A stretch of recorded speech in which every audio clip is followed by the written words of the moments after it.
केंद्रीय शिक्षा मंत्री धर्मेंद्र प्रधान के इस्तीफे की मांग को लेकर युवाओं का विरोध प्रदर्शन लगातार चौथे दिन भी जारी रहा।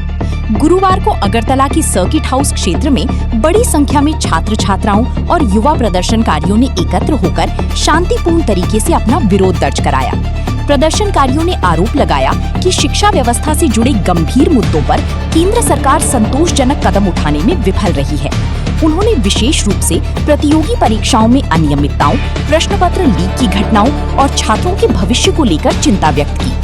प्रदर्शन के दौरान युवाओं ने धर्मेंद्र प्रधान के इस्तीफे की मांग करते हुए नारे लगाए और सरकार से शिक्षा प्रणाली में पारदर्शिता तथा जवाबदेही सुनिश्चित करने की अपील की। सुरक्षा व्यवस्था बनाए रखने के लिए क्षेत्र में पुलिस बल तैनात रहा। प्रदर्शन शांतिपूर्ण ढंग से संपन्न हुआ। प्रदर्शनकारियों ने चेतावनी दी कि यदि उनकी मांगों पर शीघ्र ध्यान नहीं दिया गया तो आने वाले दिनों में आंदोलन को और व्यापक रूप दिया जाएगा।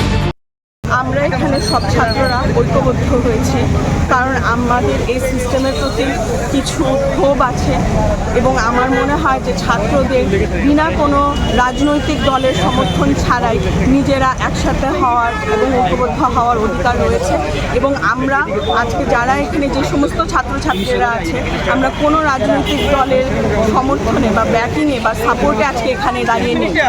আমি খুব গর্বের সাথে এটা বলতে চাই যে এখানে যে কয়েকজন ছাত্রছাত্রীরা রয়েছে সবাই নিজেরা ইন্ডিপেন্ডেন্টলি যে কোনো রাজনৈতিক দলের সমর্থন ছাড়া আজকে এখানে এসে দাঁড়িয়েছে এবং কেন দাঁড়িয়েছে কারণ ওদের কিছু প্রশ্ন আছে, ওদের কিছু জিজ্ঞাসা আছে এবং কিছু ক্ষোভ আছে, বিক্ষোভ আছে। তারা কি চায়? তারা অ্যাকাউন্টেবিলিটি চায়।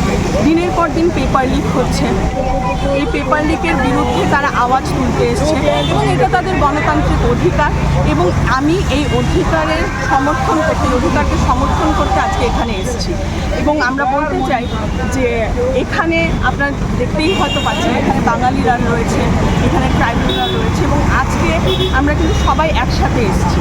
আমাদের একটাই পরিচয়, আমাদের সেই পরিচয়টা হচ্ছে আমরা ছাত্র। আমরা আমাদের শিক্ষা ব্যবস্থার প্রতি আমাদের যে ভরসাটুকু ছিল সেটা নেই এখন এবং সেটা কেন নেই সেই জবাবটা আমরা সরকারের থেকে চাইছি এবং আমরা এখানে শান্তিপূর্ণভাবে এই কারণেই একটা প্রোটেস্ট করছি এবং দেখা যাক। আমরা আশাবাদী রয়েছি যে আমরা এটার কিছু তো হবে, কিছু তো আমরা জবাব পাবো এবং জবাব তো দিতে হবে।